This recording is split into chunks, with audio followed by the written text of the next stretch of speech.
Which might have meant there was only one rep for every 50 Yeah, voters. yeah, and the same thing can be argued in California. Even when we had one rep for every 2,500, women couldn't vote, and really only white men of age 21 or older could vote in California. So, you know, if you want to take it from that standpoint, representation was closer to probably 800 to 1. Wow. Yeah. So we are grossly, could that explain why we can't even get our assemblyman on the telephone? You can't even, you can't get 5 minutes of his time to talk with him? Well, what's interesting is, I've sent a number of petitions to, my rep and a number of other reps, and even the old authorities from England say you don't even have to access your own rep. You just have a right to the chamber in general, and basically, you have a right. You're saying every citizen, voter has a right to walk into the state lower house assembly? And speak there? Yeah, before the committee that you want to address your grievance with. Absolutely. Oh, for a specific committee, but not for the whole assembly. Well, not for the whole assembly, but for the committee. And you had a right. It goes back to. What if they don't want to hear us? Well, that was an old issue back in the day, and the best issue is the right to the petition. And there was it's a famous battle that no one talks about anymore, but it was between John Quincy Adams and John Calhoun, and it was on the issue of the right to petition. Mr. Calhoun suggested, yes, you had the right to petition, but it extended only so far as your right to give it to the representative. Well, Adams said everybody has a right to have a hearing upon petitioning. You had a right upon handing a petition. Now, John Quincy Adams, this is after he was president, he went back to the House of Commons, or the House in Massachusetts, and they had 749 people. And they could hear everybody's grievances. They had capacity. And so the battle was over slavery. And people who were abolitionists flooded Congress, and they flooded their state chambers with petitions asking to end slavery. Well, in the end, the Civil War ended slavery. However, John Calhoun won, because after that, people lost the right to petition their reps. Used to be you had a right to petition your legislature, and they had to have a hearing on that. It's so ingrained in American history. Basically, all the colonies were owned by the King of England, and what would happen is he would appoint the governors, and then they would end up having a council what later became a Senate, or sort of a House of Lords. Well, as the populations grew, what would happen is they created a House of Commons, or a lower chamber, in each state. Well, the governor appointed the judges, or the crown appointed the judges, and well, the colonists didn't go to the courts because, well, the courts were pretty corrupt. They were English judges, and it just didn't work for them. Corrupt courts? You mean they had corrupt courts 200 years ago? Yeah, it was pretty openly recognized that they were corrupt. So what they did was they petitioned their assembly, and the assembly would deal with the problems, and they would deal with it fairly. Because if you didn't deal with the problem fairly, what would happen is they could appeal to the crown. And if they appealed to the crown, potentially the crown would send a ship, and the ship would be loaded with soldiers.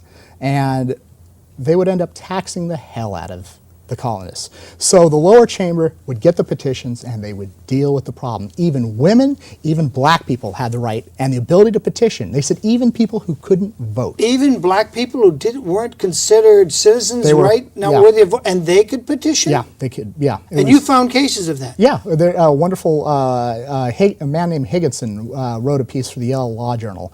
Excellent. It delineates the entire history of the right to petition. It is one of the most powerful pieces I'd ever read.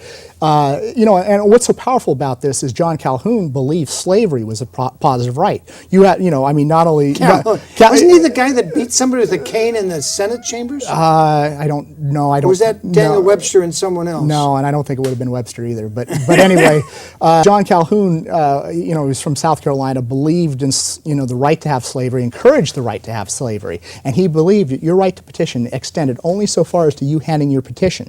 Adams said no. He said the only two abilities you have to access your government is through your right to vote and your right to petition. You have a right to petition your legislature as a positive right. He lost.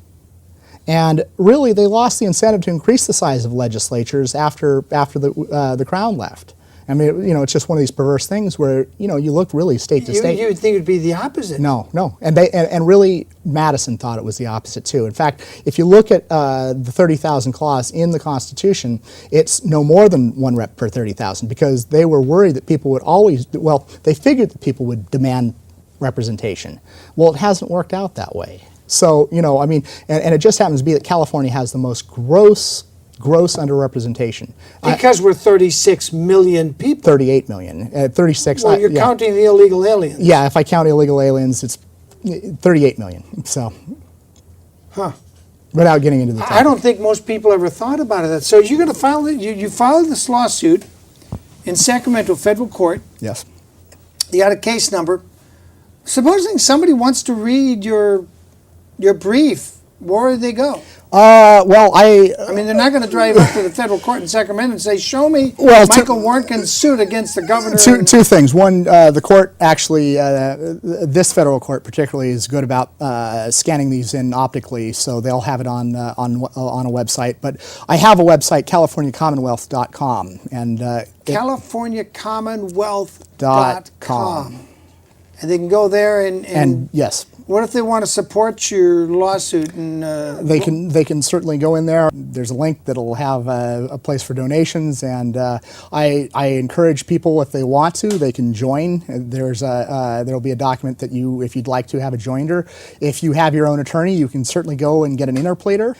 If you think I'm wrong and you think that 80 is too many, I don't mind if somebody gets in and tries to sue and suggests 40. What we don't do is talk about it. Yeah, don't talk about it. I've never heard anybody talk about this issue. This issue has not been talked about. One gentleman, he was a former speaker of the Assembly. He wrote a book on it, Monaghan.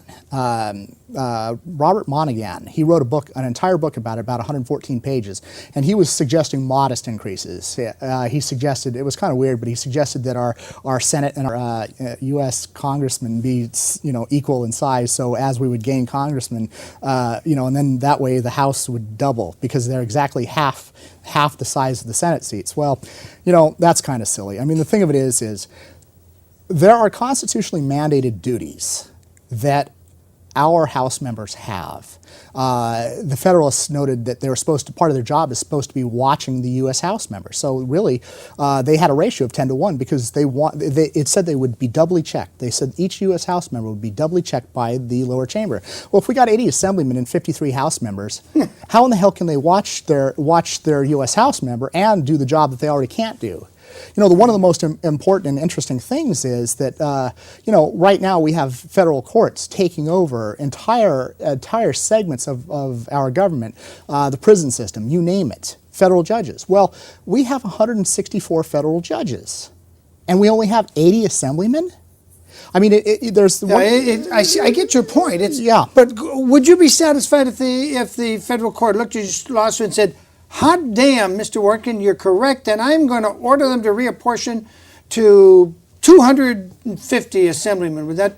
Oh, I'd be stoked. Any increase to the point would be huge. But even 250, you still wouldn't be able to access without a doubt. You wouldn't be able to talk to them. Understood. So we need what? At least 1,000 assemblymen. Well, realistically, at least 1,000. Yeah, at least. But really. But the assembly chambers couldn't hold 1,000. Well, that's kind of irrelevant. I mean, we have a greater right to representation. You have a right to representation.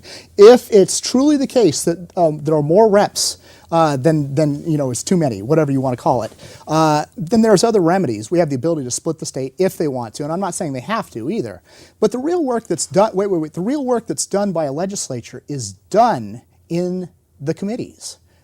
Representatives work and do their duties through their standing committees, their subcommittees.